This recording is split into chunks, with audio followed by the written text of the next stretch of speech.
नमस्कार, आप सभी का स्वागत है मेरे YouTube चैनल में। मैं इस वक्त आपको भरतपुर से 30-32 किलोमीटर दूर डीग का किला लेकर आई हूँ, जहाँ पर मैं इस डीग के किले में आपको यहाँ की खासियत दिखाऊंगी।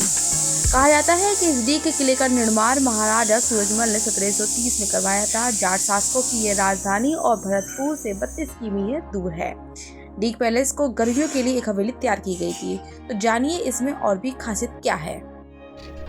मैं इस वक्त डीग के किले में उपस्थित हूँ और आपको इस डीग के किले की खासियत बताती हूँ। यहाँ से जो है आप देख रहे हैं इस साइड से एंट्री ही है और यहाँ से एंट्री मतलब घुसेंगे आप किले के अंदर। लेकिन इसमें खासियत ये है कि इस डीग के किले में जो अंदर एंट्री करेंगे तो यहाँ आपको दीवार दिखाई दे रही है। यहाँ पूरी दीवार से ये दीवार को तोड़कर यहाँ पे पर्यटकों के लिए गेट बनाया गया है।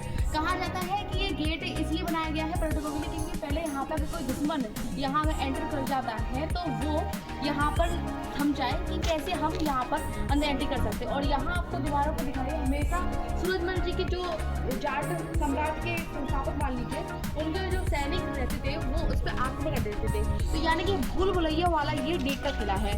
तो हर कोई अच्छा खासा दिमाग वाला व्यक्ति इस किले के अंदर एंट्री नहीं कर पाता था। अब आप देख रहे हैं चतुर्भुज आकार में ये डीग का किला। आपको बताते हैं इतिहासकारों के अनुसार क्या है इसकी कहानी। कहा जाता है कि 1722 में महाराजा बदन सिंह ने यहाँ जल महल का निर्माण कराया था। उनके पुत्र महाराजा सूरजमल ने हमलावरों से सुरक्षा के लिए 1730 में डीग किले का निर्माण कराया। इस डीग किले के बुर्ज पर लाखा तोप रखी है, जिसको वीडियो में आप देख सकते हैं। यहाँ से पूरा डीग महल दिखाई दे रहा है और ये वही लाखा तोप है जिसका निर्माण किसी राजा ने नहीं बल्कि अहमद शाह अब्दाली ने करवाया था। जब मथुरा क्षेत्र में वह युद्ध लड़कर लौट रहा था तो इस भारी भरकम तोप को अपने साथ नहीं ले जा पाया और उसके बाद तोप को जाट सैनिक डीग लेकर आए और इसका नाम लाखा तोप रख दिया। यहाँ से आपको ये जल महल दिखाई दे रहा है। ये जल महल वही है जिसका निर्माण बदन सिंह ने करवाया है। और इस किले की आप दीवारें खुद देख सकते हैं कि कितनी मोटी बनाई गई, कोई तो भी इनको भेद नहीं पाएगा। इस किले के आसपास पूरी खाई बनी हुई है और यहाँ पानी है कि कोई भी दुश्मन आसानी से इस महल में प्रवेश नहीं कर सके। अब इसके बाद मैं आपको दिखाती हूँ बदन सिंह जी के द्वारा बनवाया गया जल महल।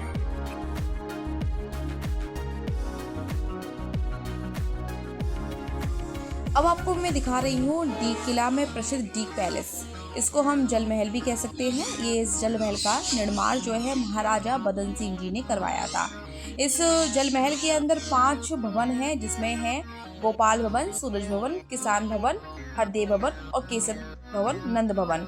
इस भवन के अंदर भी एक आपको खासियत बता दें, इसमें हनुमान जी का प्राचीन मंदिर भी है, जिसमें आज भी जो भक्तजन हैं पूजन पाठ करने के लिए इस पैलेस के अंदर आते हैं। इसके साथ ही इसमें आज भी म्यूजियम में सारे सामान रखे हुए हैं जो राज महाराजाओं के जमाने के, चाहे सोफे सेट हो, चाहे उनकी तलवार हो, चाहे उनका बेड हो, तभी आपको इस भवन में म्यूजियम में दिखाई देगा। ये आपको दिखाई दे रहा है नूरजहां का झूला, जिसको महाराजा सूरजमल जी के पुत्र जवाहर सिंह दिल्ली के किले में फतेह करने के बाद वहां से जीत कर लाए थे और उनको उसकी जो मुगलों की जो नाक कही जाती है, मतलब मुगलों की आन बान शान कही जाती है, तो रानी नूरजहां का ये झूला का पूरा स्टैंड ही उखाड़ के ले आए।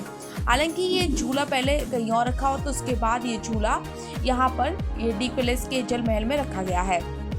जवाहर सिंह जी आपको बता दें कि जब महाराजा सूरजमल जी की मृत्यु हो गई थी, उनको धोखे से मार दिया गया, तो उसका बदला प्रतिशोध लेने के लिए उन्होंने पूरी सेना इकट्ठी की थी और उसके बाद जवाहर सिंह दिल्ली पर फतेह करने के लिए, अपने पिता की मृत्यु का बदला लेने के लिए ये वहाँ पर दिल्ली में पहुंचे थे।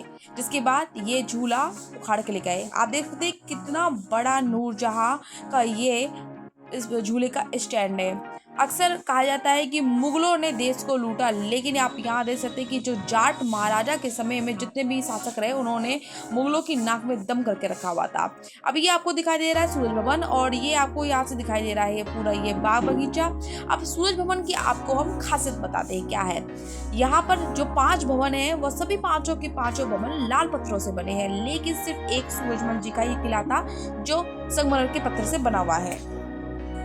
अब इस सूरज भवन में खासियत ये है कि जो ये कलाकारी, अगर आप लोग जो ताजमहल नहीं गया, ताजमहल जाएंगे तो ये सेम नक्काशी और पच्चीकारी का कार्य आपको दिखाई देगा।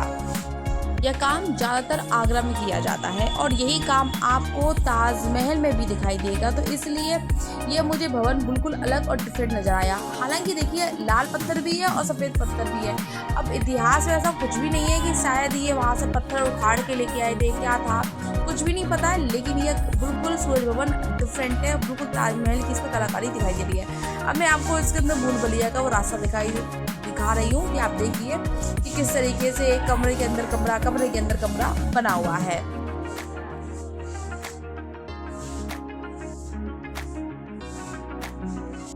तो आपने देखा कि यहाँ का जो जल पैलेस है, डी पैलेस है, कितना खूबसूरत है। यहाँ के ये बाग बगीचे हैं, यहाँ कुछ ये फोटोग्राफ्स हैं। आई होप आपको डी पैलेस और डी का किला काफ़ी अच्छा लगा होगा और आपको काफ़ी यहाँ पे जानकारी मिलेगी। तो आप ऐसे ही मेरे यूट्यूब चैनल से जुड़े रहिए और आपको मैं ऐसे ही रोचक जानकारी दिखाती रहूँगी। देखते रहिए my video spicy to Agra Saloni Pandey के साथ।